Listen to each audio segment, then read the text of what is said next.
Last week we began our orientation on Hermetic philosophy, and as the subject indicates, we must continue this orientation this evening.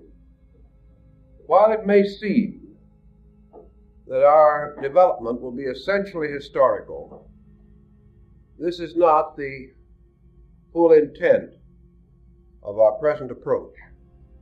Actually, history in this case is rich with overtones and implications of dynamic philosophical importance.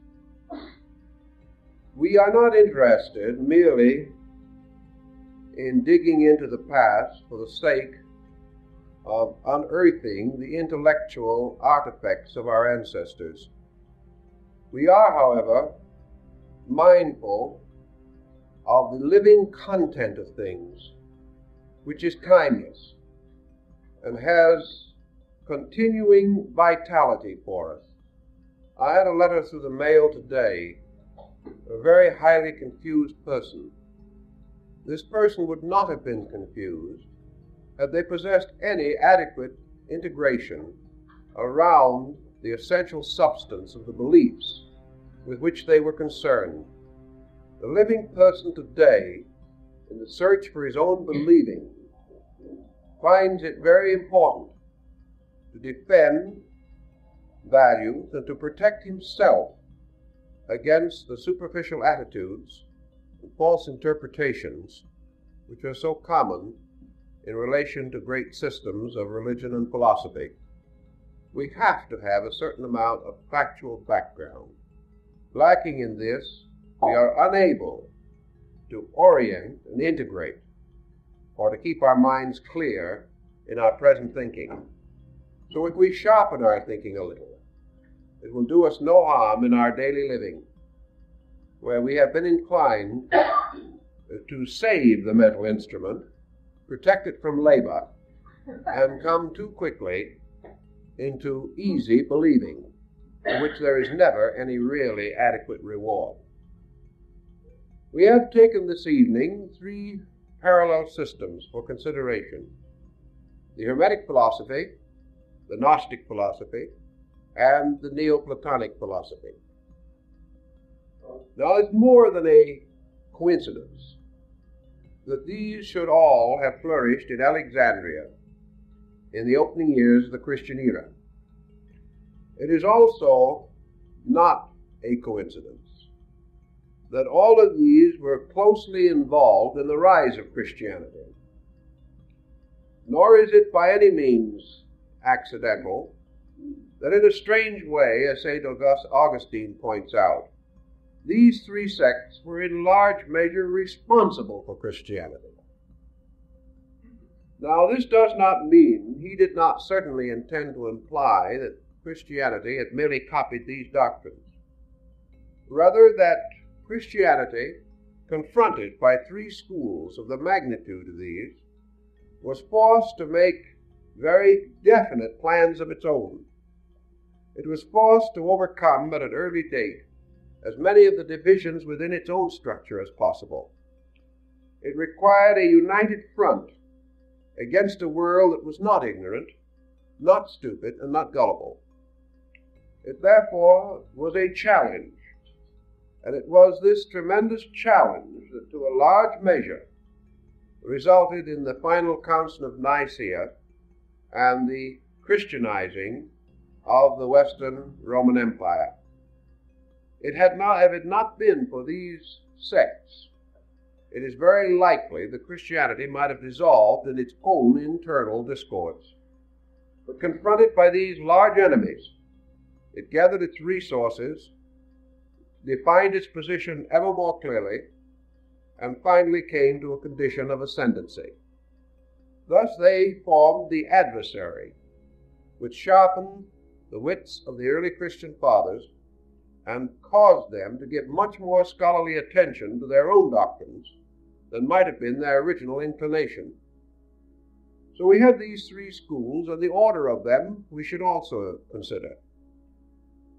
For antiquity, the Hermetic philosophy was probably slightly the elder. In other words, it probably arose slightly earlier than Christianity, 100, 200 years, possibly 300. It also extended downward through the Christian era and down to the 4th or 5th centuries AD. The second in historical descent was Gnosticism, which belongs to the first Christian century primarily. It arose probably not later than AD 30 and continued to exercise a considerable influence down to also to the 5th century AD. The third of this group was Neoplatonism, which probably arose in the latter part of the 2nd and probably somewhat in the early part of the 3rd century AD, and continued to exercise considerable influence until the 5th century. Thus, these three organizations coexisted with the early Christian development. And by the nature of their teachings, this coexistence was again more than coincidental. For when we study these three systems, we observe marked parallels among themselves and to Christianity. The question as to who borrowed from who has always been a moot one, and we will not even attempt to explain and interpret it. We can only say that these persons lived together, that they lived in speaking distance of each other, and that they were united by a common tongue. We know, for example, that St. Augustine was highly conversant with Neoplatonism, and apparently did not hold it in essential disregard, although he publicly criticized it on some occasions. Actually, a large part of his own philosophy was certainly influenced by Neoplatonic thought. Trying to analyze the structure of these three non-Christian groups, to determine their essential keynote, what was the essential difference between them? The more you read about them, the less difference you observe, until a number of writers have practically given up in despair any effort to distinguish their essential doctrines. These doctrines are so close that they are regarded almost as identical. Actually, they are not identical, because each presents a particular perspective about something in which they all have a common interest. The principal foundation of the Hermetic arts must be regarded as scientific. Hermetism, or Hermetic philosophy, was a science, and as it developed strongly along scientific lines until in the Middle Ages, Hermetic philosophy became the synonym of chemistry. It was based upon a series of exact procedures. It was mathematical, and it made very little use of factors beyond the comprehension of the average person, although it did have certain abstract teachings. These abstract teachings, like Buddhism and Confucianism, were rooted in natural phenomena. They were rooted in familiar things, in common everyday occurrences. In this, the Hermetic school borrowed considerably from the Egyptian. For while the Egyptian had a very deep mysticism, his mysticism was always clothed in the familiar forms of natural phenomena. His after-world state, or after-death state, for example, the Elysian fields. This paradise was very similar to the delta of the Nile. In fact, there was very little difference. Here the celestial blessed did not rest forever, but had their proper cattle and plowed their fields just as they did on earth. The only thing is that the difference between the terrestrial Nile and the celestial Nile was essentially that the celestial Nile never failed, whereas the terrestrial Nile sometimes did not rise appropriately, and there could be famines in the land. But the heavenly streams, sustained and protected by the gods, meant forever that there would be prosperity in the blessed world, and that everyone would have enough to eat, everyone would enjoy the advantages of good living. Now, there's no doubt that the Egyptian priests and philosophers went beyond this point, but it is also an evident part of the daily religion of the people. And Hermetic philosophy has a relation to this. It also went far beyond materialism, but it never went beyond the concept of a universal law. It never transcended the idea that divine procedures were mathematical, that cause and effect were inevitable, that the progress of the human being came through the mastery of certain sciences, and that, of course, the science of sciences was that of life itself.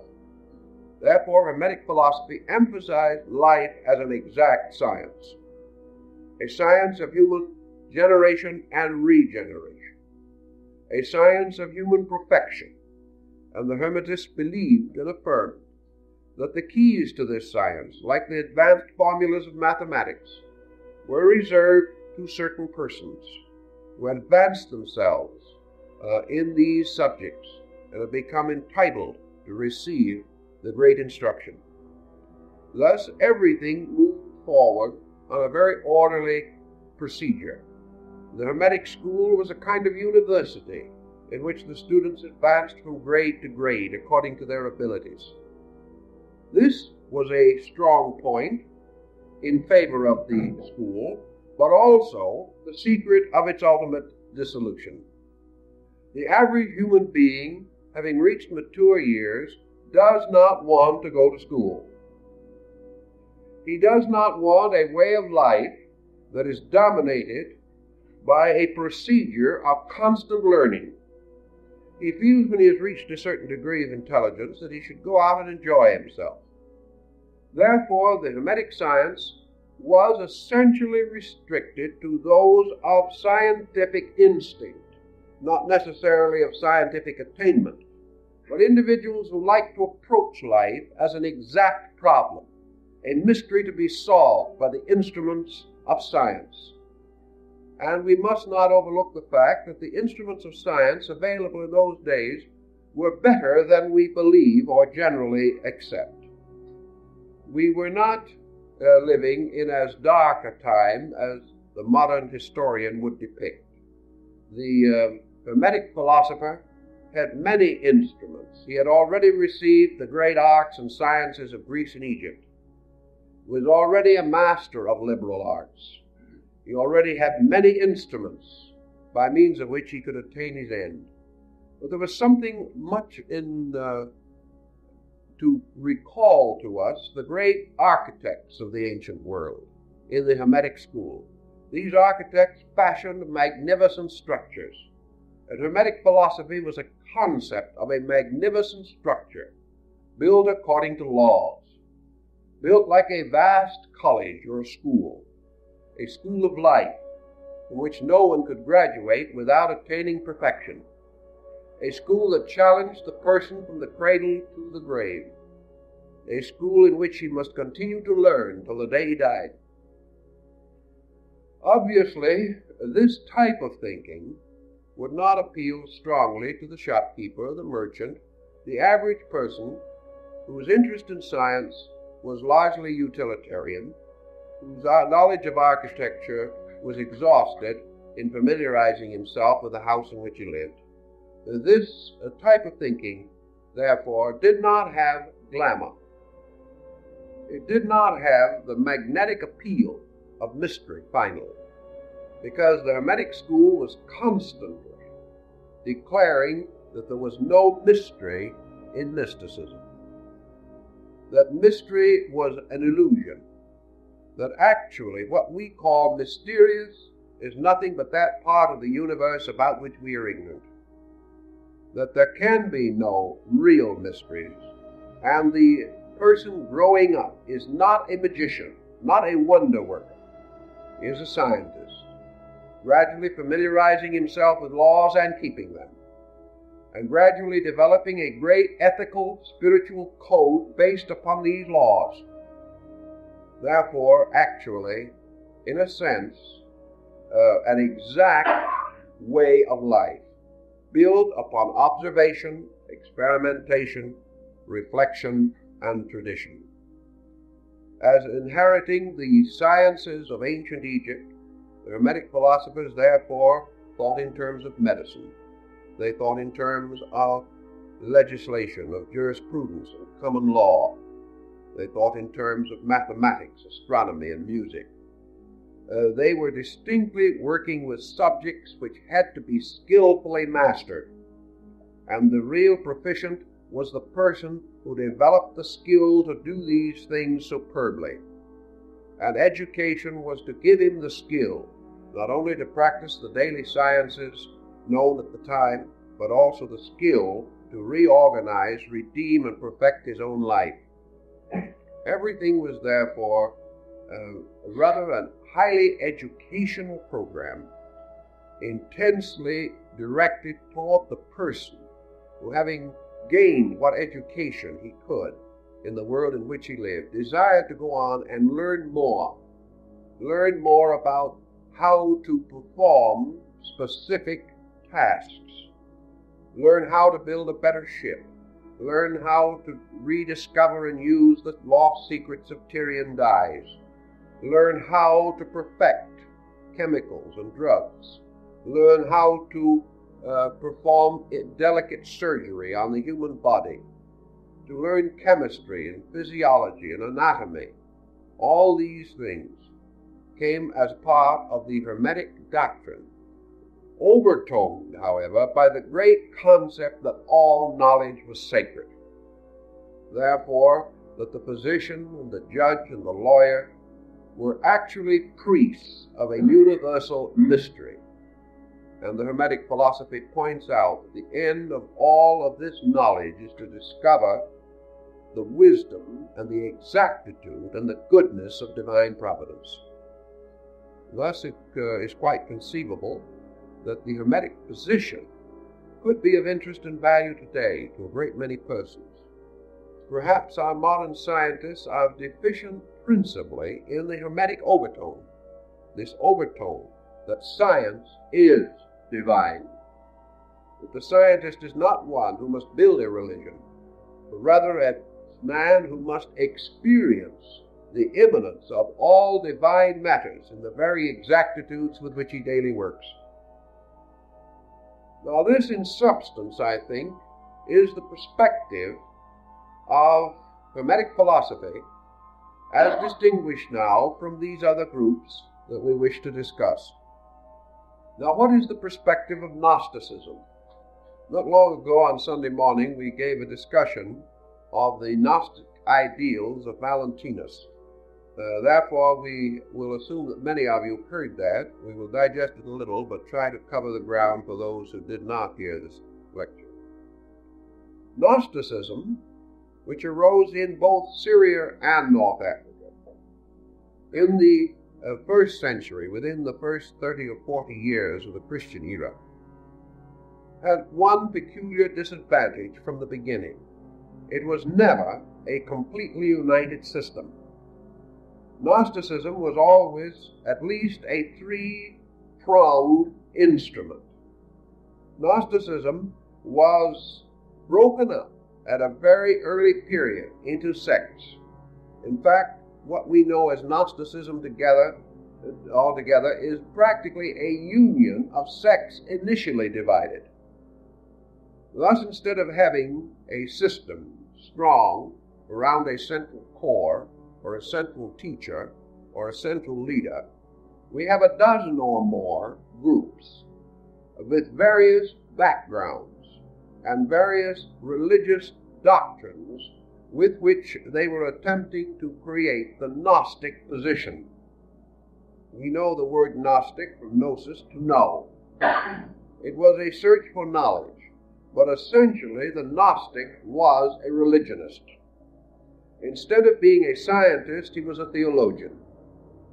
He was attempting the same principle that dominated the Hermetic philosopher, but he was working upon an entirely different concept, namely that through the extensive interpretation of, clarification of, the theological and religious structure of the time, he would find the true, actual, eternal, and universal faith, that he would come into possession of the true religion, the one religion.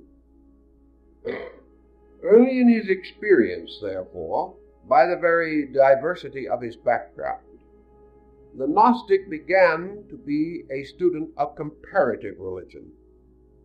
He began to think not of one faith alone, but of many faiths. And in the schools of Gnosticism, there were followers of many beliefs and many religious systems. The only answer to this, therefore, was the recognition of the unities underlying spiritual revelation. The Gnostic believed in revelation. He believed that the final source of knowledge was the power or grace of God bestowed upon him, so that he might know, as an inner or spiritual certainty, those things which could not be comprehended by the intellect. Therefore, he practiced visions. He practiced certain forms of magical rites and ceremonies. He invoked deities, and he sought to gain the intercession of divine powers in the advancement of his material state, or the continuance of his spiritual growth. The three great schools of Gnosticism that have descended to us, the Syrian under Simon Magus, the Egyptian under Basilides, and the other Egyptian school under Valentinus, constitute only three of probably nearly a dozen branches. These represented again, however, a very peculiar level of thinking. If the ancient was not inclined to be scientific in a large way, he was not also inclined to be theological in a large way as the Gnostic understood the term. For example, the average Roman, the average Alexandrian, the average Egyptian or person of the area certainly could not discourse learnedly on comparative religion. Western man could hardly do it until the last few centuries. It was not common for the believer in those days to have any interest in beliefs other than his own. As we mentioned last week, the state religions, the various gods ruling areas and provinces, formed the background of the theologies of local groups. They seldom went beyond these. And had it not been for Rome, probably the whole concept of comparative religion would have been greatly delayed. But the Roman Empire, by conquest and colonization, forced this study upon the dawning mind of European man. Gnosticism, we will say then, was represented by little groups, probably 100 little groups, divided into 8 or 10 schools. These little groups consisted of a teacher, something like an Oriental yogin or master of the Vedanta system, a saintly person. This saintly person was surrounded by disciples. These disciples in smaller areas might be a dozen, in larger areas perhaps 100. But it is very doubtful if during the rise of Gnosticism the total body of the Gnostic order ever reached more than 2,000 or 3,000. It could not, for the simple reason that it demanded a kind of thinking that was strange to the time. It demanded the individual devote a great deal of personal labor to the contemplation and interpretation of things.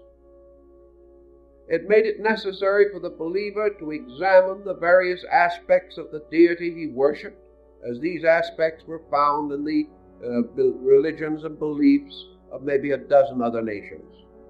This kind of contemplation was not for the marketplace.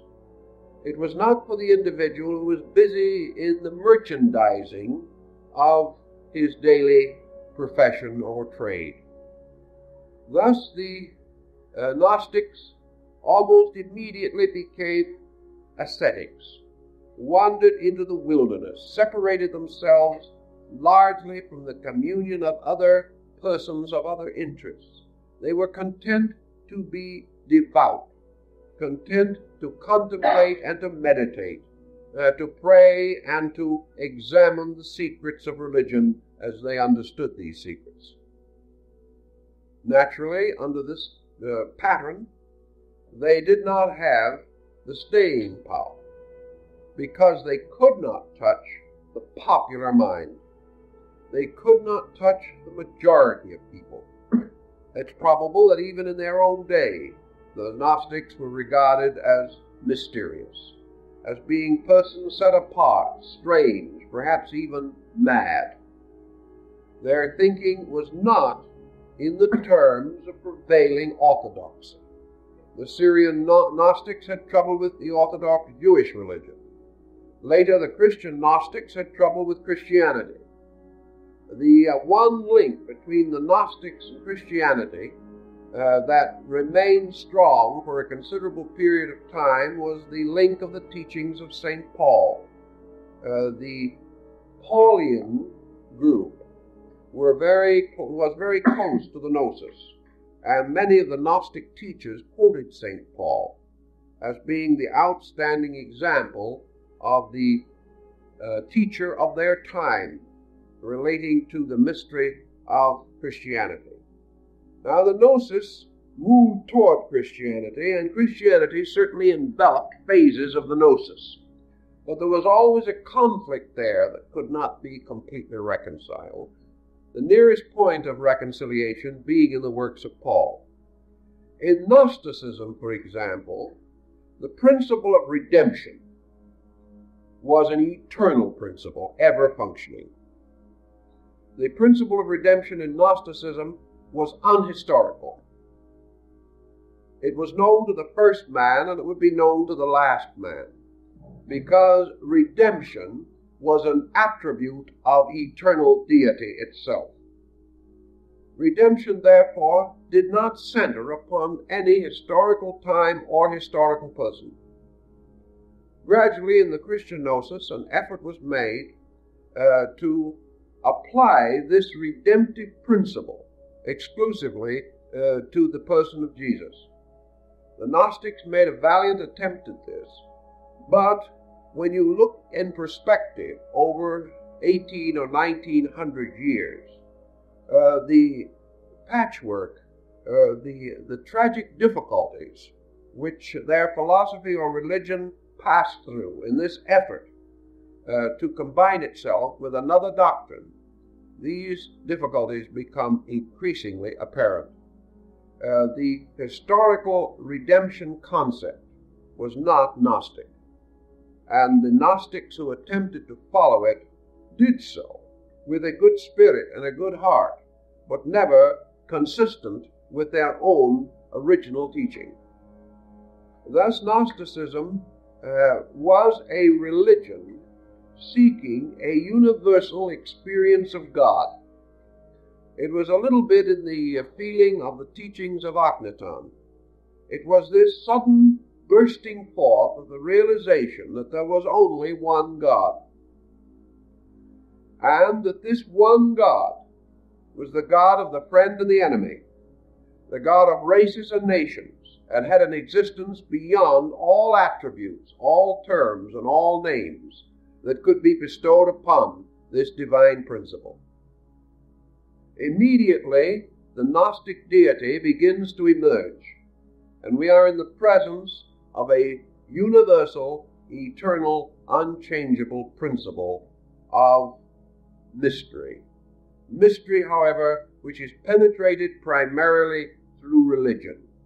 A mystery which is approached by utter humility and complete devotion, seeking always that mysterious hour which no man knoweth, the hour when the grace of God shall richly descend upon the individual. Now, Gnosticism, having created a perfect God, or having conceived one, found itself upon the horns of a dilemma, because from this perfect God it must explain an imperfect universe. It must proceed to develop the idea of how this God could produce less than itself, how this deity, forever wise, forever good, forever beautiful, could be responsible for the confusion which existed even in Alexandria in the first century. Because, after all, man's confusion like his living, has been eternal. In order to explain this mystery, Gnosticism assumed or expounded what is called emanationism. This emanationism is of Platonic origin, but its relation to Plato gradually vanished as a factor in thinking. This emanationism is to the effect that as this resplendent and magnificent divine power, perfect and effulgent in all its parts, is the radiant core, source, and heart of things, its radiance extending outward forms a kind of halo or nimbus. And this first brilliant nimbus surrounding the mysterious, unknowable core of things, the Gnostics called nous, or mind. They declared, therefore, that mind was the revelation of that which was beyond the mind and above mind, and that the creative works of the world were accomplished by a mind suspended from a consciousness, that this mind was subservient to that consciousness, and that this mind ultimately returned to that consciousness, either in the form of the individual mind or in the collective universal mind. Then this effulgency, continuing to radiate outward, like the streamers of the corona of the sun, gradually radiated further and further into darkness. And as it radiated, it became weaker and more diffused, until these emanations of light became less and less powerful, and were ultimately absorbed, dissolved, or eaten up by the darkness of space. Therefore, imperfection constitutes that part of existence or creation in which the rays of the central consciousness are not strong enough to control or to blaze through and reveal themselves. And the absolute circumference of existence is matter. And matter is that part of light in which the light has been absorbed until it is no longer obvious or apparent. The Gnostics, being essentially dualists, then affirm that what we call matter is essentially the principle of evil. That evil is this darkness. Evil is the victory of space over spirit. Victory is this victory is the inertia, which is at the extreme circumference of action. It is not a central inertia, but a circumference inertia, in which, as Plato points out, if you stand close to the light of the candle, you can read the book. But if you are 20 feet from the light of the candle, you can no longer read the book, because the light is not strong enough. In the same way, if we stand close to the nous, or the source of light, we can read the book of light. But if we are far removed from it, the light is not strong enough, and we cannot read. And the minds and bodies of men, having dissolved and absorbed this light into themselves, it is no longer available for immediate purpose of illumination. In this dark circumference, then, the spirits of negation had their abode.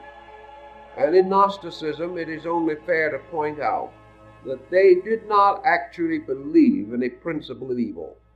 They believed, however, in the existence of beings in whom darkness dominated, therefore in whom light was not sufficient, and what we call the bad person, or the demonic person, is the one whose light is so obscured that he can no longer live by it. Thus, the Gnostics had a very handy and convenient framework upon which to develop a very complicated system of analogies. They were able to prove that the impoverishment of light is the cause of darkness. They were able to demonstrate to their own satisfaction, therefore, that materialism is simply the impoverishment of light. That wherever a thing is not light, it is because it has absorbed light, and the light is not strong enough to break through it. Under the Gnostic system, therefore, the great purpose of light was to release the light, was that the individual, through a decision or determination of his own mind, must choose to free the light in himself. He must dedicate himself to such work, such labors, and such processes as would so purify and redeem his nature that the light could be released. Thus all growth was a release of the divine life from within things. This concept was also derived from Plato, but the Gnostics developed it into their very complicated eonology, in which they conceived of man gradually by various disciplines, refining himself, choosing to separate himself from darkness, choosing to overcome the ignorance, which was the opacity of himself, so that the light within him could shine through, and that he could release the imprisoned light, so that this light could return to the source of light, the divine aeons from which it came. In order to achieve this, according to the Gnostics, the presence of nous, or the divine mind, the firstborn of the eternal, gave the discrimination, gave the insight, gave the aspiration and the rationalization necessary to liberate man by an action of his own will. By means of mind, man is therefore forever at the gate of liberation. The Gnostic, however, was not optimistic enough to overlook the fact that mind could also be a destroying power. He therefore recognized a divine mind in the likeness of the eternal Father, and a mortal mind in the likeness of the darkness, and that the mind of man accepting darkness was deluded by his own acceptance, but the mind of man yearning toward the light was liberated by his own yearning. Beneath this process, the mind was an instrument, but the primary end was a spiritual release, the restoration of a true spiritual state, and mind was therefore sacrificed to the liberation of pure consciousness by a voluntary purpose.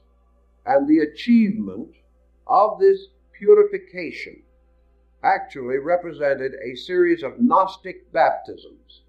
The individual was required to practice the highest form of religious conviction from the earliest time of his association with the order, until through renunciation, regeneration, prayer, meditation, contemplation, and through the total sacrifice of all worldliness, his truly spiritual nature might be released from the cravings of his lower nature, and the light within him could shine through a purified body.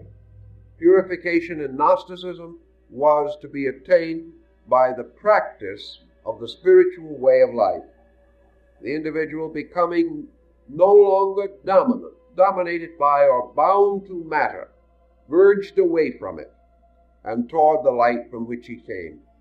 It is quite an elaborate system, but I think the essential principle of it lies in this dualism and the fact that consciousness imprisoned in every living thing is the redeemer of that thing, and that this redemption must result from man making a voluntary dedication of his total existence to the service of this consciousness within him. If he did so, then he was truly upon the way of gnosis, and this way was a series of mystical expansions dominated almost totally by theological concepts, principles, and doctrines. Now, the third of our systems, which we want to contemplate for the moment, is Neoplatonism. And Neoplatonism in this triad certainly plays the part of philosophy.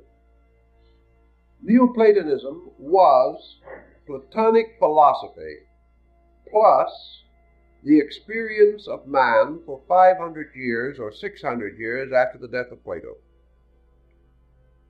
As we have noted in the previous discussion, the world of the 1st and 2nd centuries A.D. was a very confused world, a world of disillusionments and despairs, a world in which rationality, in the form of a great system of thought was not sufficient in itself to meet the needs of a large group of persons, those by nature philosophical, those who like to contemplate the great ethical structures of life, stood in desperate need of a restoration of ethics. And this restoration of ethics, as is usually the case in a corrupt or decadent era, included a more or less violent revulsion against the abuses which then dominated the practices of society and also of education, culture, and the sciences. The Neoplatonists were working with the principle of wisdom. They were elevating not the mind, but something beyond and superior to the mind, to first place in the contemplation of reality. Whereas in Gnosticism, universal deity was the absolute good. In Neoplatonism, the absolute or universal deity was absolute truth. And in this, we have an entirely different premise, although the words in practical experience often seem to become synonymous. They are synonymous upon levels. The philosopher was working to achieve the experience of that truth which solves all error or refutes all error. He assumed, therefore, the existence in space of a quality known as truth. He was perfectly willing to assume that this truth was an attribute of deity. But in some way, the Neoplatonic concept of deity was this all-truthfulness. And he would say that if a thing is all-truthful, it is also all-good. Therefore, a thing that is truthful is good, whereas the Gnostic might have reversed it from the religious position and said, a thing that is good must be truthful. It was a different approach with the postulation of a different end. The mystic of the Gnostic school seeking this end, which is the all-embracing love of God, whereas the Neoplatonists sought that end as the all-embracing understanding, by means of which he himself might experience the state of total truth. Now, he sought truth not from the selfish intellectual desire, as Plotinus very clearly points out. He did not wish to be assumed to know more than other men. He was not of the type who wanted to get up and say, this is the truth. His truth was beyond articulation, in word or even in thought. His truth approached a mystical experience in itself. But whereas one had the infinite believing of the Gnostic, the other had the strange desire to believe through knowing, that the individual could never be sure till he knows. Therefore, the development of the power to know, until this knowledge revealed all things knowable and all things necessary, represented largely the Neoplatonic position. Neoplatonism arose then as an effort to link the philosophy of Plato with the need for a spiritual, emotional experience of truth. This experience of truth could not be merely the transference of information. No individual could say to another man confidentially, this is the truth. Even if it was so, and even if the statement was true, there could be no communication of truth apart from a dynamic experience which involved the immediate sense of internal knowing on the part of the person to whom the so-called truth was communicated. Truth could never be anything worldly. It could never be the truth about planets or comets or the tides or the seasons. This truth had to be the all truth, which was man's experience of the true discovery of his relationship to everything that exists, including himself. And in order to have this experience, he must also have the full experience of the wonderful world structure to which he was intimately related. He must not only think of God and about God, he must think with God.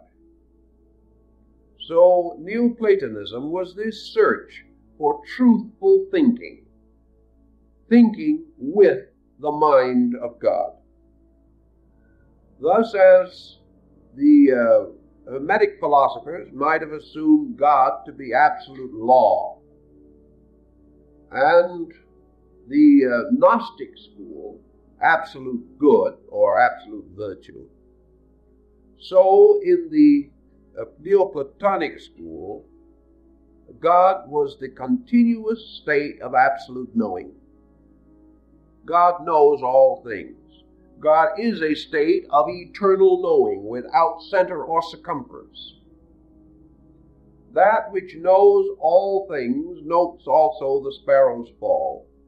God is a universal knowing beyond mind, a knowing which is seated in the heart-mind structure of every creature, so that man is capable of a kind of knowing that is without mind, a kind of knowing that is strangely passionless, and yet when experienced is a total experience from which no part of the being can escape, and which causes afterwards the individual to say, with the strange finality of revelation, I know. Yet this same person could not say what he knows, because his knowledge is not of things, but of the eternal value which lies beneath all things. Thus, knowing in Neoplatonism is practically and functionally this internal power to know value, to apperceive or apprehend essential essence in things, and to experience identity with essence. Neoplatonism, therefore, would follow in the Buddhist concept that while man seems to have a mind and seems to have a knowing power, he is actually knowing with the mind of God, whether he knows it or not. And this mind, which seems to be his, is actually an eternal mind, the eternity of which he has not recognized or accepted. Thus, Neoplatonism carries with it a certain pattern of acceptances of the presence of value where it might not immediately be suspected. Now, what was the structure of Neoplatonism in relation to some of these problems with which we are concerned? It is not difficult to realize that when we start talking about essence and knowing, and the power to know apart from the power to think, that the Neoplatonists left the larger part of the Greco-Egyptian world behind them. They were thinking in an entirely different dimension also from their contemporaries. Furthermore, although Neoplatonism had within it a large number of the elements of a religion, it was not essentially religious. It was essentially a descent of the great idealistic philosophy of the classic Hellenes. As a result of this, it lacked many of the elements of glamour. St. Augustine, analyzing it in his own time, held that as far as value content was concerned, Neoplatonism was entitled to become a world religion. It had a tremendous contribution to make, and even Augustine admitted it. But he declared that it could not accomplish this. First of all, because it did not have anything to focus the public mind. It had no appeal. It lacked, as Augustine pointed out, the first essential of a religion, namely an heroic personality, preferably a martyr. That only around this concept have religions successfully been built. The second thing it lacked was an offering of a perpetual state of bliss or a perpetual state of illumination to the average man. It did not offer to the average person very much probability that in his lifetime, in the common affairs of his daily thinking, he would be likely to achieve to this state of knowing. It must again be reserved for the person who is willing to dedicate his life, his resources, his time, everything that he has, to the prodigious examination of himself and of his universe, and the contemplation of internal wealth, the wealth of idea, the pure wealth of contemplative induction. This type of thinking certainly could not be popular. Also, again, not only was Neoplatonism a minority group, but it drew around itself only a limited number of scholars, most of them not glamorous, very few of them understood, and all of them inclined to express their ideas on so abstract a level of dissertation or of oration or of writing, such as the Aeneads of Proclus or Plotinus, that they simply were not comprehensible to the average person. Thus we had three schools, all of them essentially deep, all of them descending from old footings, each one of them strangely and wonderfully practical, but all of them deficient in popular appeal, and all of them deficient in obvious simplicity, too complicated, too recondite, not suitable to move masses. Now, at this time, and under these conditions, the relationship between these schools and Christianity can be more clearly understood. Christianity moved into this great focus with an extremely simple moral ethical code. Actually, in spite of the various writings of the early church fathers, who some of them were rather vitriolic on the subject, there is no real indication that Gnosticism, Neoplatonism, or Hermeticism ever actually assailed the teachings of Jesus. They did not. They were quite aware of the ethical integrity, the simple and tremendous vitality of these teachings. Each one of them, perhaps in its own way, could have proven these teachings far better than the church theologians could have proved them. Each one had a deep sympathy for the essence, but each was composed of a type of mind that also belonged in a minority group. First of all, these three groups were made up of persons living out of time in a strange way. Perhaps the Neoplatonists were born 500 years too late.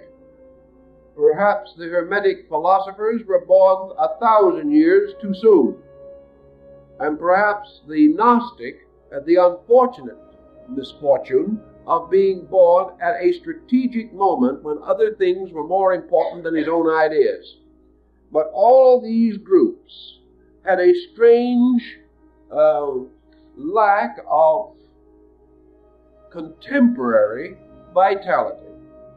They were deep, Many of them had descended from the old mystery systems. They had within themselves sciences and forms of knowledge that should not and did not die. But not one of them was in a position to step into the great human tragedy that was moving the face of the Near East and the Mediterranean area at the time. They could not console this average person under loss, under pain, under misery. They did not have this power of direct approach. They could take the ignorant man and educate him. They could take the unlearned man, and if he wanted to become learned, they could teach him.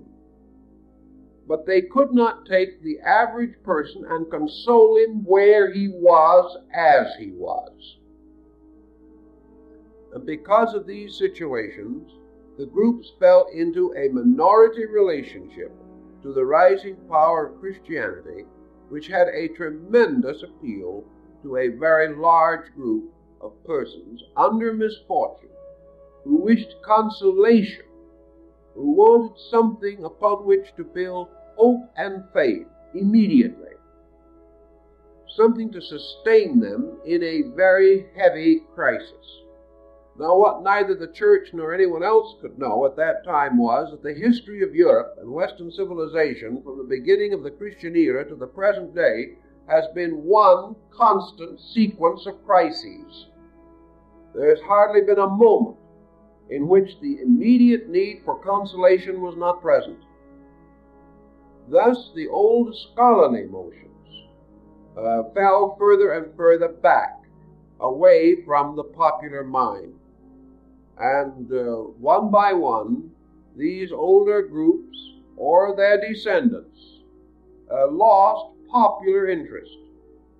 And we can say that this situation repeated itself continuously throughout history. There have always been Gnostics and Hermetists and Neoplatonists. There are today.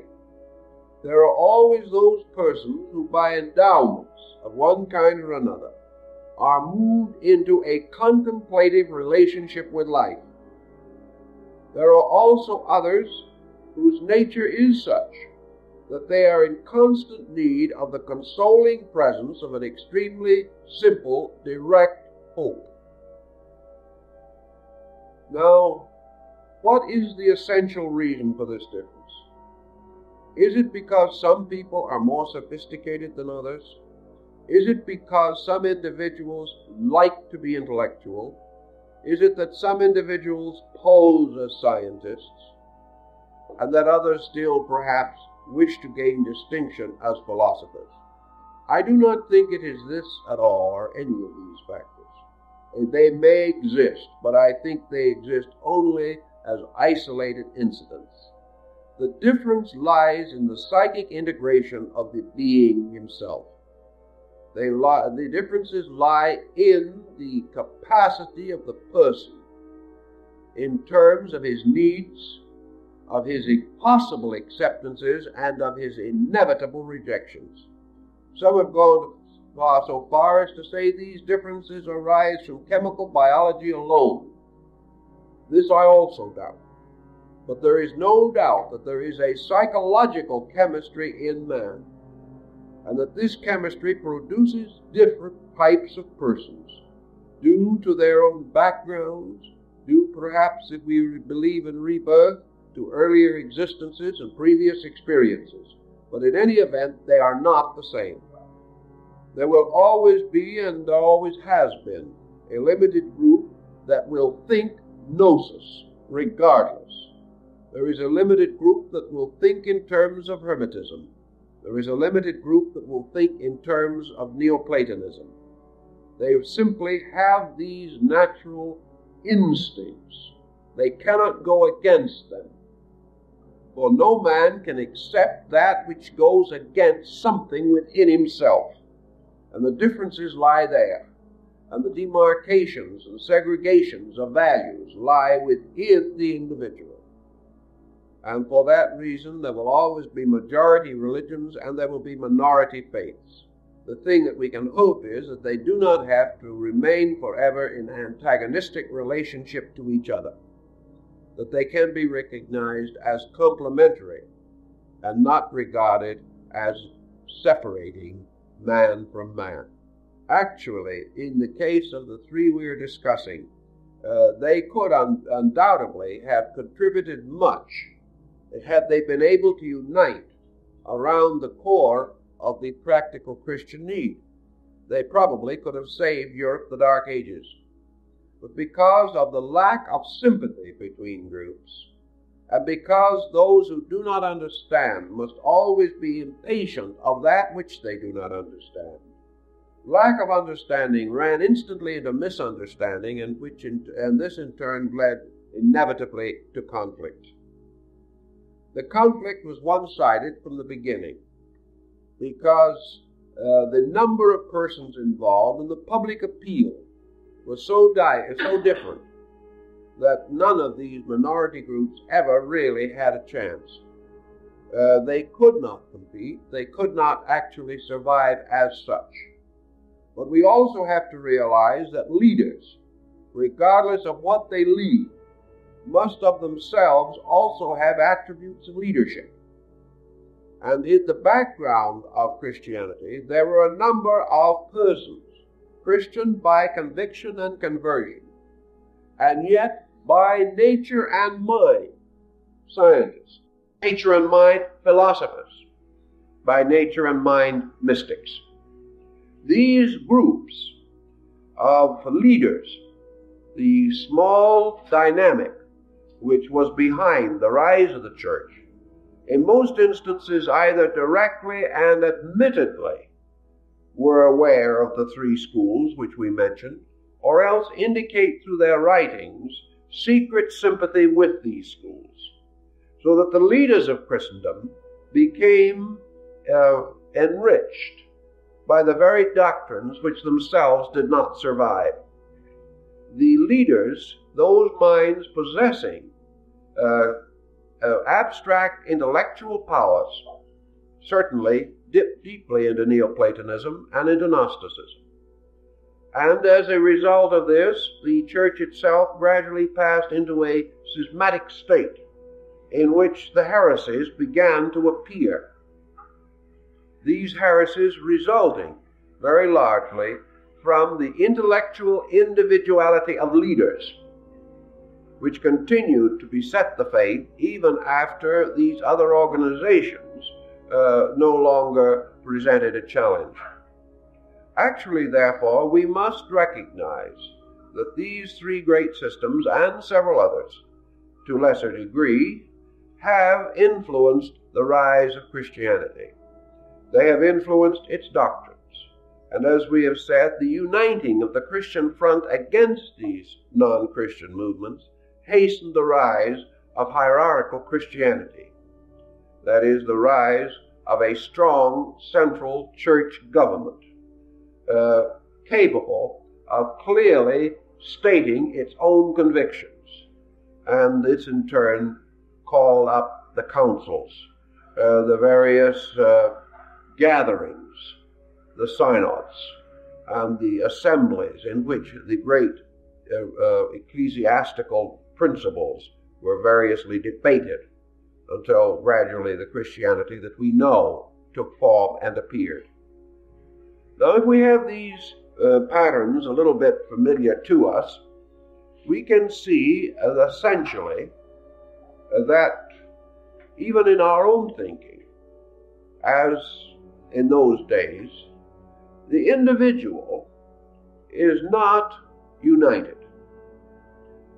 Synesius of Alexandria was a Christian bishop, a Neoplatonist, a Gnostic, and a Hermetist at the same time, and found no difficulty, no conflict, no contradiction, and no heresy, simply because he had not the kind of intellectual capacity that pigeonholed various concepts within his own nature. He was perhaps more able to build a magnificent faith upon the total reconciliation of the inconsistencies between these doctrines. he was also able, by the grace of God, to retain his orthodox standing, in spite of all of these modifying circumstances. He therefore represents, in a sense, the synthesis of these beliefs, and to our thinking today, a rather outstanding example of the possibility of religious reconciliation. Now, reconciliation in our time does involve very strongly the problem of these three schools, and still, to a measure, the prevailing orthodoxy in which these schools function. Today, for example, we have in the world a prevailing orthodoxy. Whether it be a Christian orthodoxy or a Hindu orthodoxy is not important at the moment. We have the majority of the human beings of this world religiously integrated around certain simple, basic beliefs. These beliefs include certainly the reality of the existence of God, the immortality of the human soul, and the victory of good over evil. These beliefs are disseminated even throughout the so-called Soviet Union, and every effort of materialism in that area to overthrow these beliefs has notably failed. These beliefs exist in China, they exist in India, and in all parts of the world. Thus we have a tremendous body of belief in fundamental spiritual value. And yet, just as we had this tremendous body of believers in those days and in these times, we now find ourselves in the presence of the long shadow of a highly exaggerated Hermetic thinking. We have in that the rise of science. We have the gradual recognition that we live in a scientific universe. We have man exploring the exactitudes of space, depending completely upon such sciences as mathematics for the possible calculations by which he seeks to attain his ends. And mathematics, as Pythagoras pointed out, is the first science of God.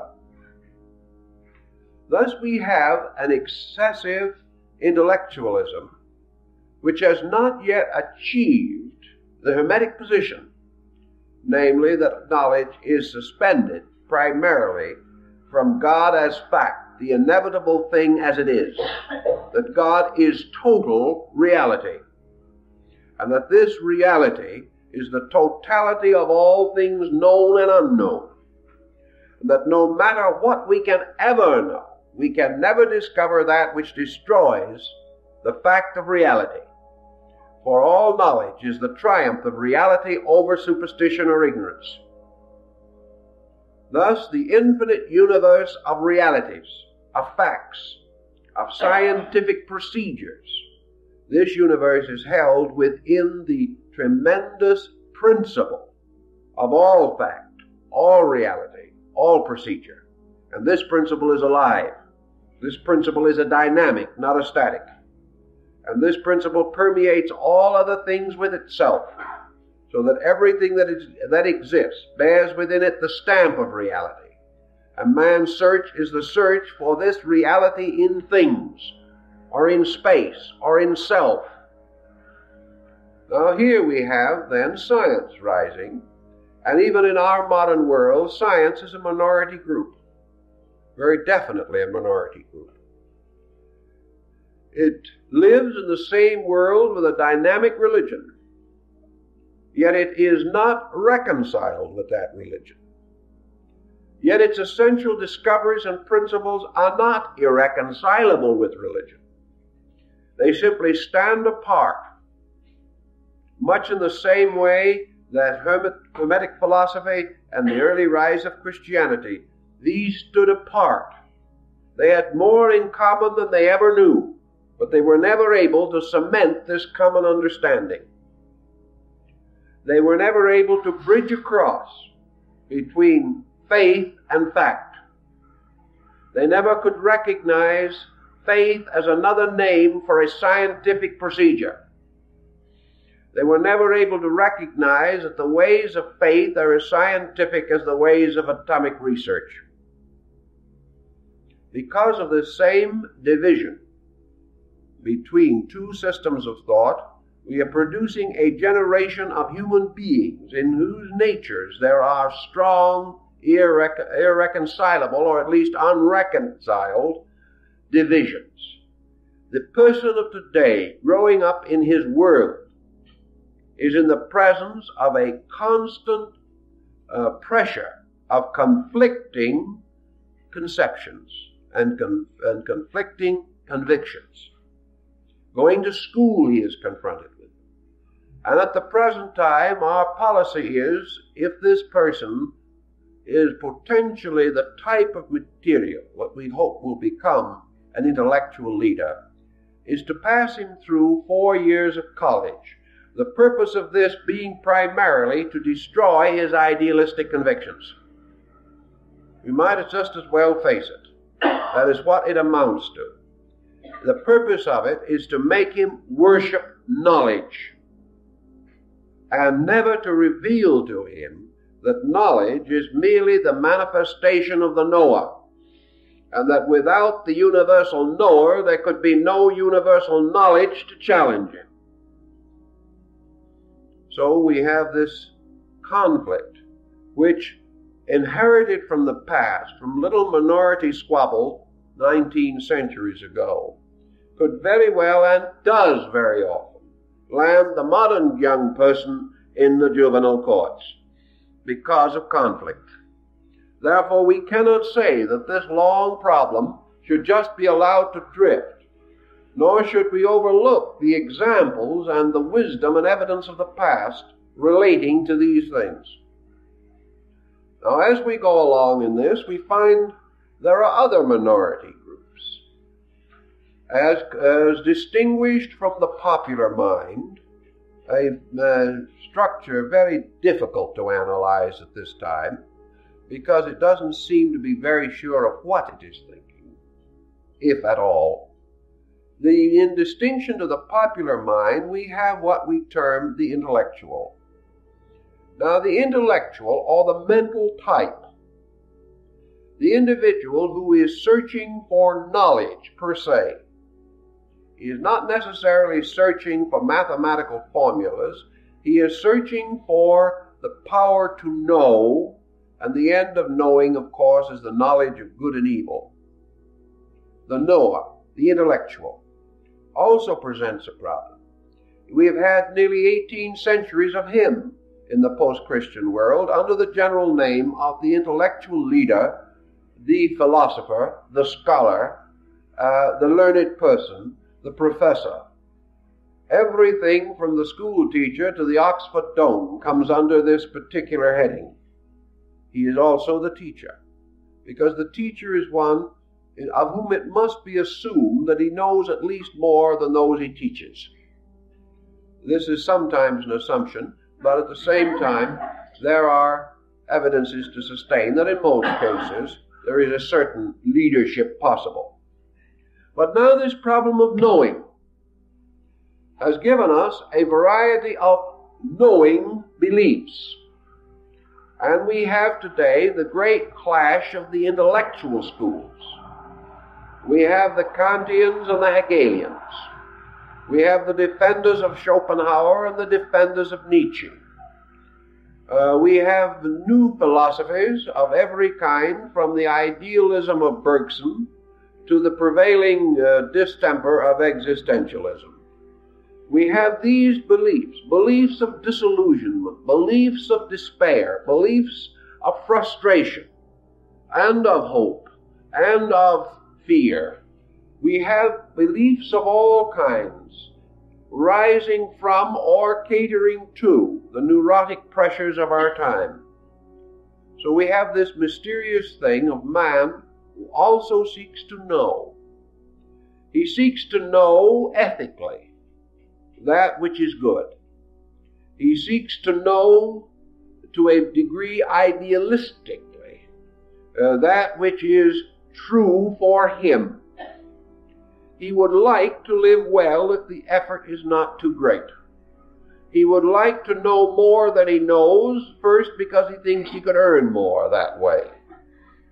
Sometimes he would like to know enough to be able to console himself about his own uncertainties. He wants to know. The great desire to know rises strongly in the mass mind of mankind. And here we have the conflict between knowing and not knowing. And we have the big problem of the moment. The problem that has been argued and debated for years. Namely, can we know? What can we know? Can we know anything that we will not have to unknow at some later time?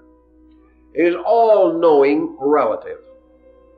Is knowing merely the collecting of the traditional belief of our race?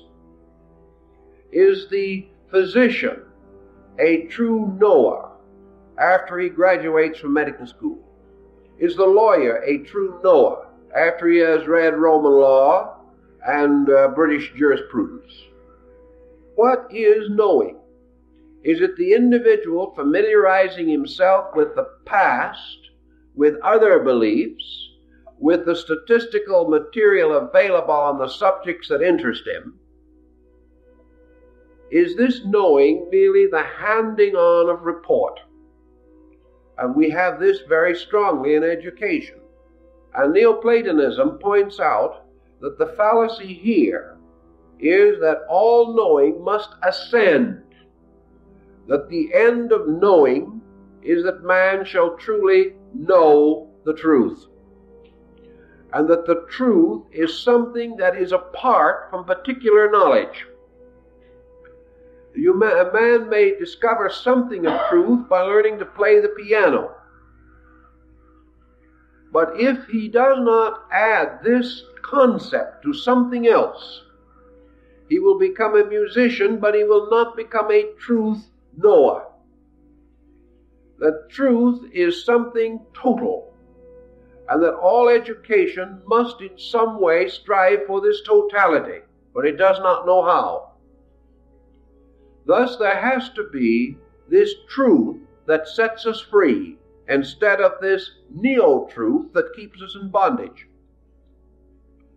The Neoplatonist answers very simply that the only solution to this problem is to recognize that man partakes in his own nature not only of the attributes of truth possibility, but the very substance of a living truth fact. That the truth resides in the innermost parts of the conscious life of man, and that the great journey of the individual is from ignorance to truth, and that truth is something supreme, something infinitely sacred, something absolutely divine, and that therefore the search for truth is essentially identical with the search for all realities with which the human being is concerned. The individual who attains to the state of truth has discovered why he should live well and how he can live well. There can therefore be no truth, as Plotinus points out, that does not produce a change away from error in the actual life of the person who attains it. A person can be educated and still unmoral. A person cannot possess truth or be possessed by truth and be unmoral. The individual can become learned and still be dishonest. But the one who attains truth cannot be dishonest. Therefore, truth is a transforming, living thing. And that which attains it can never function inconsistently with that which it has attained. On this grounds, all knowledge is at the moment inadequate, for we have no form of knowledge which compels us instinctively, inevitably, and irresistibly to right action. We know much and still have to struggle with our own conscience. We know exactly what we should do, but we haven't the courage to do it. the truths we so-called possess are not dynamic enough to give us the vitality or the fulfillment of themselves in conduct. This is the great burden of Neoplatonism, and it is certainly the burden of Confucianism. For Confucius said, the superior man is one who is incapable of an inferior action. It isn't one who doesn't perform it because he knows better. It is the one who is incapable of it, because the instinct which has given him this superiority moving from within himself is irresistible. It is moving from the same or deeper source as the source or as the cause of his previous difficulty came from. He is moved from within to compromise. When truth is his, he is moved from within not to compromise, and he will always follow inward motion. And the reason why he does not do well always at the present time is because inward motion does not impel him to do well.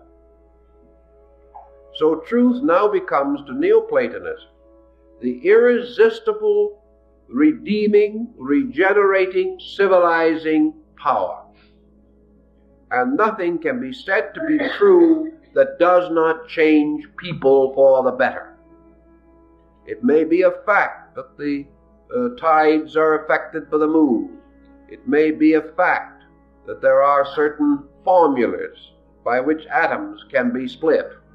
It may be a fact that they have been split. But unless the discovery of how to split atoms carries with it such a tremendous spiritual experience that the person who splits the atom can never, from any motive or reason, permit that knowledge to be used for anything but good.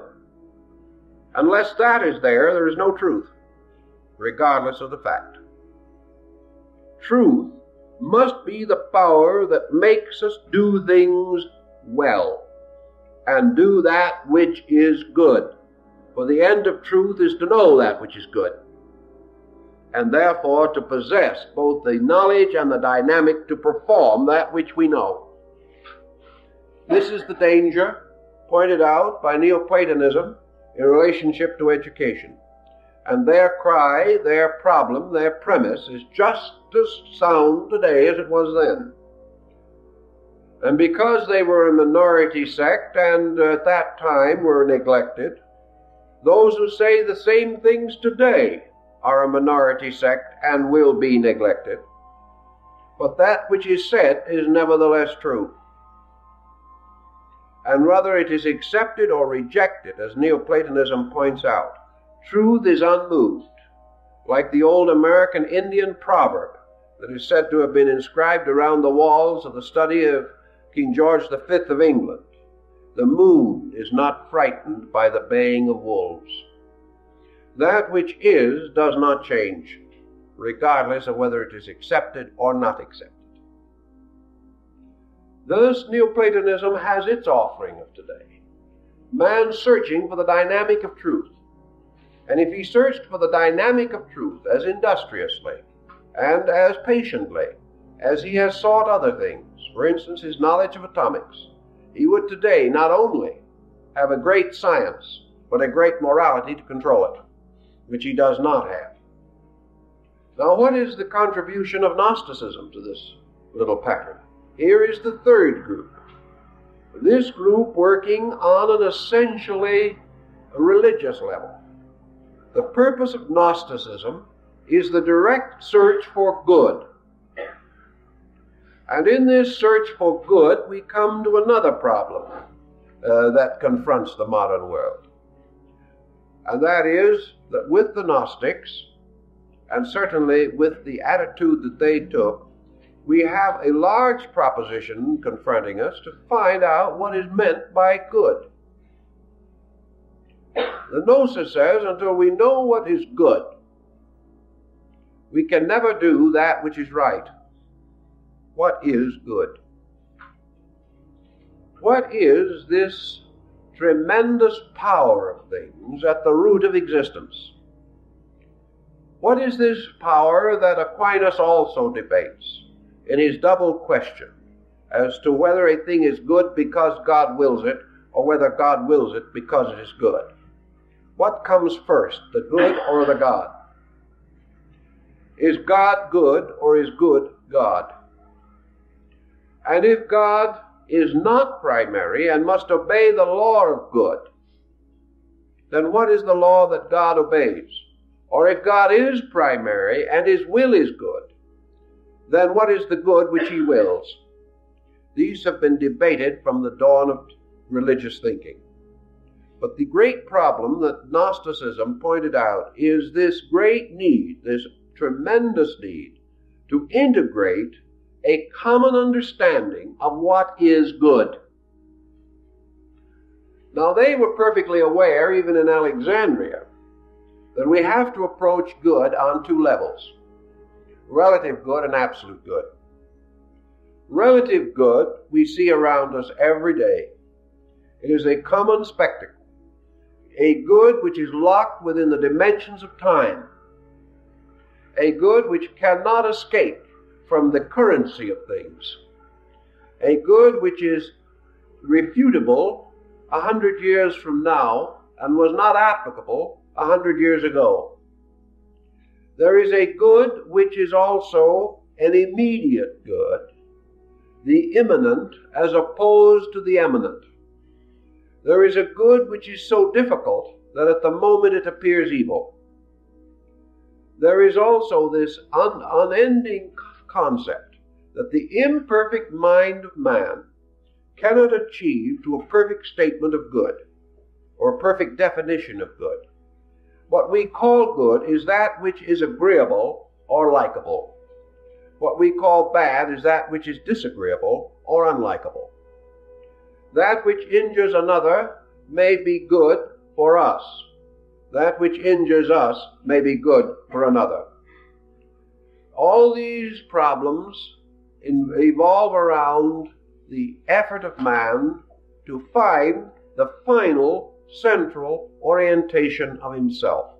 Psychology is approaching this problem as basically as it can, but is also in a little dilemma for the reason that the psychologists cannot decide which of themselves is good. They cannot decide which of their own system certainly is best. They have therefore as yet no reconciled concept, no over-concept. Now, good can be achieved on a relative basis by a court of law, which will come to justice as far as it can do so in the light of the evidence. And the good judge is the one who, weighing the evidence, gives the most honorable interpretation that he can. But that his interpretation is right, or that the evidence is true, he can never know. Thus, the Gnostic situation was the discovery of the nature of ultimate good. How is it to be done? And because Gnosticism was essentially a mystical tradition, it came to a very simple concept, namely that good cannot be known as a process of the mind. Good can only be experienced as the result of revelation. That good can only be bestowed upon man. That the experience of good is the experience of God in the life of that man. Now we can also say, of course, that this experience of God may be misinterpreted. That what one man calls an experience of God may not seem so to another. And in the name of the experience of God, some very terrible things have been done to the world. And in a great many instances, terrible doctrines and horrible edicts have been passed, undoubtedly with the deepest sincerity and the full contrition of spirit. What then is to guide us in the knowing of internal good? And of course, Gnosticism points out that this is the entire concept behind the theory or the philosophy of various purgations of consciousness, or cathartic philosophy. producing a catharsis or cleansing of the individual. Only the individual in whose personal nature corruption has ceased can have the mystical experience of good. If any other person has such a kind of experience, he will distort it and deform it and profane it by the very process of it passing through his consciousness. If he is intolerant, the good will become merely distorted into an instrument for the advancement of his intolerance. Therefore, the individual who has his own purposes can never experience good per se. The only person who can experience good is one who has completely renounced self-interest and has completely renounced the human equation as an influence or part of his life. Thus the demand for the ascetic life, the renunciation of worldliness, the individual achieving a state in which nothing can be important but the revelation of the divine will. Now, the fact that the ascetic goes out and gives up the world does not prove that he is an ascetic. He may also be a neurotic and do the same thing. It does not prove that by any action of his outward person, no matter how consecrated that action may appear, that that action is without ulterior motive. Thus, in the gnosis, the point was very clearly made that only through years of testing and of trying, only through the most diligent application of principles, the most total and complete analysis of self, and the final renunciation and rejection of everything that is ulterior within the self, can the individual come to the point in which he may depend upon the purity of revelation. But revelation, again, is a relative thing. And revelation, or the experiencing of the good, can come to many kinds of persons. We will not say necessarily that it is complete, any more than Gnosticism affirms that it is complete. But it can be an extension of our present realization of good. Now, the proof that it is a revelation and not an hallucination arises also from the consequences of it. At the moment, there may be no way of testing. And here we come upon a point which has been made much of since Gnosticism and also in psychology, but it is essentially a point in gnosis. And that point relates to the individual who receives a revelation of some kind.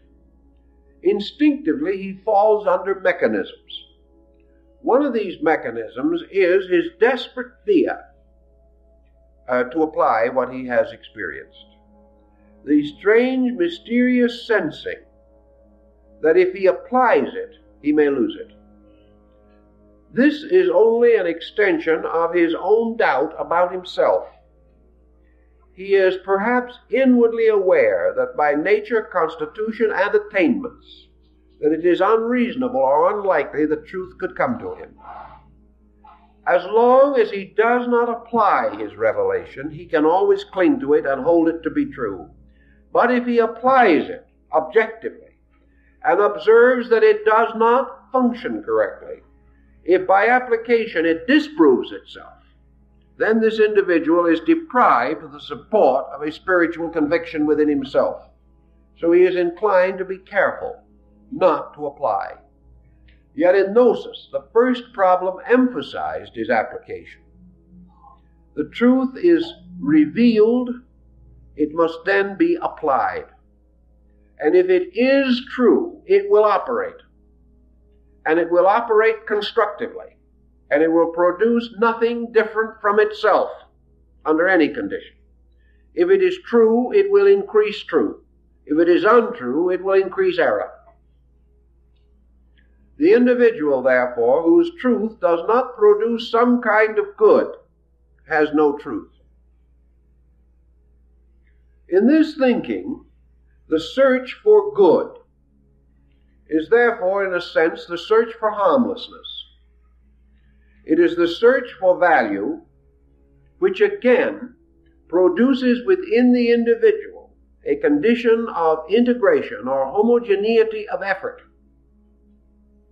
And as the Gnostic Valentinus points out, the true experience of the good is most quickly tested by the fact that it produces the harmless person who is at the same time certain of his own conduct.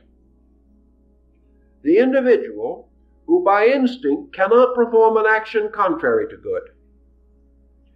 Revelation flowing out through the person is evidenced by a greater measure of good. And in our level of thinking, there are good things which we hope for. They may not be ultimate, but they cannot be deficient in any state superior to themselves. Therefore, we can say that kindness is not an ultimate good, that there may be good beyond it. But if that kindness is real, that ultimate good cannot be unkind, because it must not be deficient in any of the lesser forms of itself. Therefore, a kind of attitude of good which leads to cruelty of conduct cannot be good. A revelation which leads to intolerance cannot be true, because here is an assumed greater good in violation with a common good which experience has justified. Now we can say that absolute truth might violate everything less than itself. It will not violate anything of its own nature. It can only violate that which is contrary to its own nature. A greater sense or knowing of good may elevate our discrimination about all things. But good cannot make a person destructive. And anything which can is not good. And all excuse to the contrary is not valid. Because destructiveness, as Gnosticism points out, is a causation which sets in motion a sequence of further destructiveness. And that all of this destructiveness must ultimately be washed out by ultimate good. That therefore this destructiveness forms the adversary which opposes good. In our daily thinking, which must be on the moderate level, we also, all of us, have some intuitive, conscious sense of good. And this good has been for the most part sustained whenever we have been able to practice it. Consequently, revelation must strengthen this good toward achievement of greater goodness. Revelation can never result in a quality which detracts from good. Nor is it at all a matter of excuse or explanation. There is no way of explaining away facts. That which causes injury causes factual injury, and no rational integration or rational interpretation can justify the act of destruction. Therefore, in Gnosticism, the purpose always is to measure the achievement of the gnosis in the terms of the unfolding harmlessness of man. Now, wherever we have had religious intolerance or harmfulness caused by sincerity, we have nearly always found that it is associated with too limited a perspective towards values. Wherever the effort to be true and to be right has led to trouble, it is because the troublemaker, was devout but not intelligent. Therefore, good must also indicate or prove the presence of increasing ability to administer the power of God. The individual who achieves a spiritual value receives with his inner understanding a sense of use. It is not possible for an individual to say, for instance, as people have come to me and said, "I've just been illuminated, what did it mean?" You can't have such a situation, inasmuch as an extension of consciousness is an extension of meaning and cannot exist apart from it. And any extension apparently of strange phenomenal circumstances not accompanied by an appropriate extension of understanding must be regarded as delusional of some kind. The individual cannot grow inwardly without improving his total nature. Though the Gnostic pointed out that the search for good becomes the supreme career of the truly devout person, for in his effort to serve God, his only protection is his own enlightened understanding. It is the only way in which he can preserve the honor of deity. For if in a benighted, fanatical manner he even tries to serve God, he will disgrace that which he serves. So all service involves man's growing ability to comprehend the good and to act according to the comprehension of the good which he possesses, thus opening the way for the increase of this factor within his own experience consciousness. Now here we have these patterns then, adding up to the problems of our time, coming down to us as directive, as for instance concerned with such a question as where will we all be as a civilization, as a people, 100 years from now? Not necessarily ourselves, we may not be present, but our world collectively thinking. Where will this world be if we lack directives, if we continue to have no more internal resource than we have today? What will our external achievements do to us? And that was the question that the Gnostics were asking, and the Neoplatonists and the Hermetists 2,000 years ago, or nearly so. What are these directions without directive? They simply mean drifting along lines of opportunism or retrenching against immediate disaster without plan, purpose, program, or any design suitable to achieve lasting results. Now, as our primary purpose in this series is not only to compare these teachings, but to point out primarily the Hermetic position in preparation for a study of the actual Hermetic literature itself, I think we must come back now to their premise, the scientific premise, in which they reached out and actually enclosed a large part of both Gnosticism and Neoplatonism. At least the masters of the Hermetic schools intertwined their teachings with those of these other schools and also with the system of Christianity. Christianity perhaps played a less important part in their thinking than the other schools for the simple reason that Christianity was an obvious thing.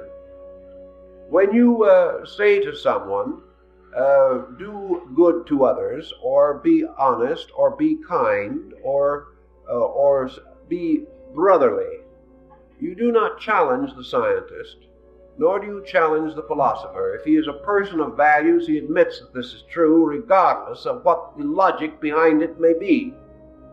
He might be able to spend 10 years and develop the scientific explanation, but it would still only support something so obvious and so undeniable that there would be love's labor lost. There would be nothing gained by such an endeavor. Therefore, these schools sought to work with problems not quite so obvious, but which must ultimately arise in the course of growth, because in the course of growth, everything that is concealed must be revealed. And growth is the unfolding into the obvious of things not obvious. So the Hermetic school was seeking to create foundations upon which newer generations could build structures of knowing, by means of which the total program of human society could be advanced. They did not intend that these programs of knowing would ever interfere with a Sermon on the Mount or any of these essential convictions of Christian mysticism. They were simply seeking for more exact instruments of knowing in specialized fields of endeavor. Now, as we go into the alchemical phase of this, which began probably in the 6th or 7th century and continued on down to the rise of modern chemistry, Hermetic philosophy was distinguished from the beginning by its byproducts. In addition to its principal theme, it inspired innumerable investigations. It inspired the alchemist to make all kinds of experiments in his retorts and in his laboratories. And I have seen lists of practical products that we use today that is very impressive. A very long list, hundreds of items, every one of which represented a disappointment to some alchemist. He was searching for the elixir of life or the mystery of the transmutation of metals, and he came up instead with a new formula for soap. It didn't quite work out as he intended, but he did make a valuable contribution. They locked one alchemist in a basement and fed him through a hole in the door of his cell until he was able to make gold. He never managed to make gold, but he discovered the formula for Dresden china. All kinds of things have been found by those looking for something else. And Hermetic philosophy has therefore indirectly contributed a great deal, practically all of the basic knowledge of chemistry that we possess, and hundreds of byproducts arising in early chemical research. However, the alchemist was more than this. He was searching for the one thing which must ultimately come, and he was, like most of us, sometimes sidetracked by his byproducts. He was never completely willing to stop trying, however, and even though some of his byproducts made him richer than the gold he might have fashioned, he still was searching for this other thing. He was searching for the master key to the total transformation of matter. He was convinced that what we call matter is in reality spirit in disguise. He knew from his own experiences that everything that is not spiritual is a kind of spirit, limited, blocked, or impeded in some way. Therefore, every error is some kind of a truth that we have not yet mastered. Every delusion is a fact out of focus. Every failure tells us something about a success that lies within nearer grasp because of the reverse we have passed through. Thus man, with all his humanity, and it is a broad statement covering a wide variety of attributes, man in his total humanity is God itself, with its divinity locked within this strange casement of base metals.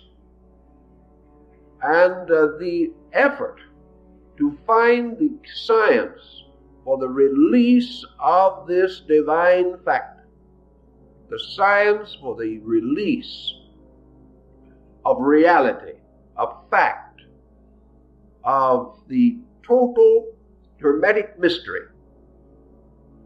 was his challenge, and it has always been his challenge. His challenge was not to conquer nature, but to release nature. As one of the great alchemists, Bacillus Valentinus, said, the end of alchemy is man becoming the voluntary servant of nature. That nature must be obeyed, and that wisdom is not the ravishing and ravaging of nature.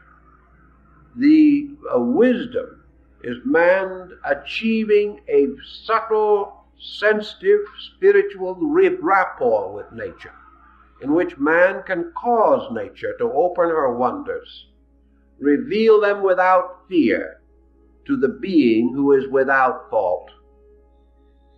This is almost exactly the wording of Valentinus. And it is the idea, the concept of man persuading, man inducing the universe to give up its secret. And this secret to be won only by man's love and not by man's strength.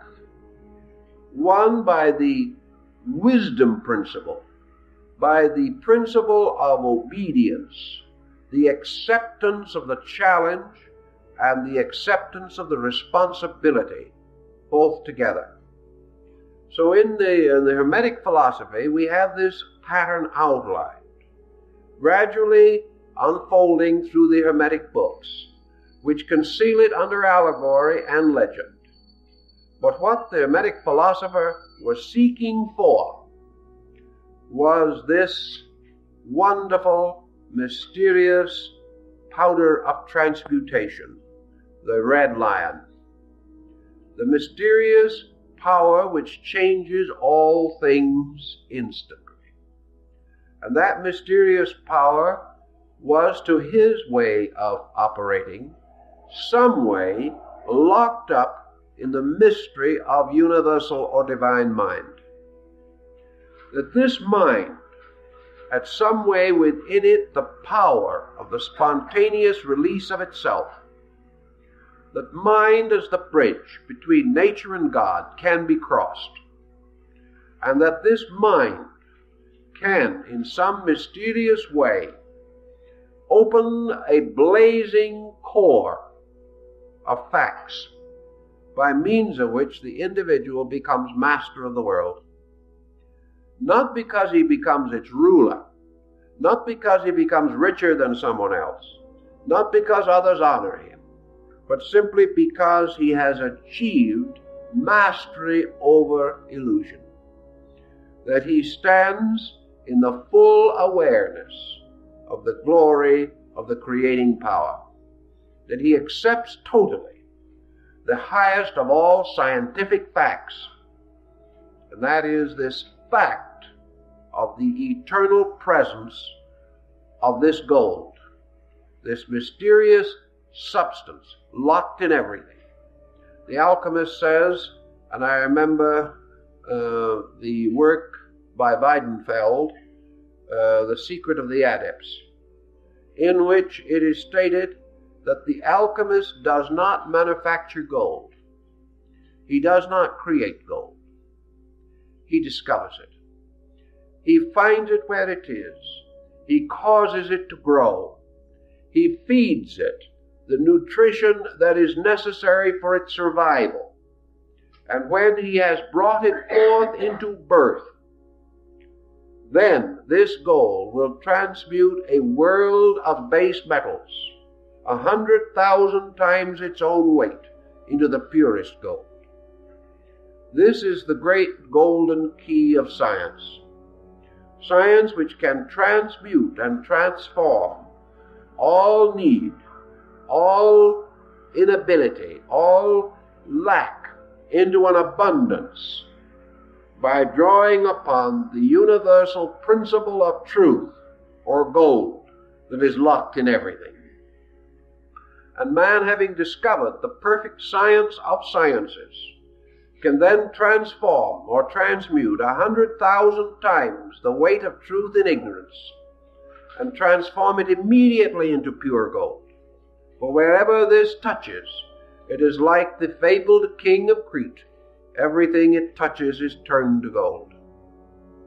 Thus, everything that the true science key touches or unlocks is turned into truth, turned into reality, turned into a useful and necessary aid to the advancement of the total state of the universe, and along with it, the immediate state of man. So the search for the science of sciences, the science which transforms that which is not spirit into spirit again, or releases spirit, causing it to grow in all things, including in man himself, until it becomes the master of the world. All of these speculations were concealed in terms strange and obscure, but changed into modern language and into modern thinking. There is not one of these speculations that does not have a contemporary application. It points out to us the things we must do now, the things that need the doing, and reminds us as we gather here that as in Alexandria, there will only be a few who will know what is needed or will be impelled to meet that need. But out of each generation there must be some who will carry on this mysterious golden thread until in the fullness of time the restoration of essential learning can be achieved. Because the answer was there in the beginning, and until men accept the answer, the problems can never be solved. And in these answers that we have suggested, I think we lay a sufficient foundation to go on later with the next step of our Hermetic researches.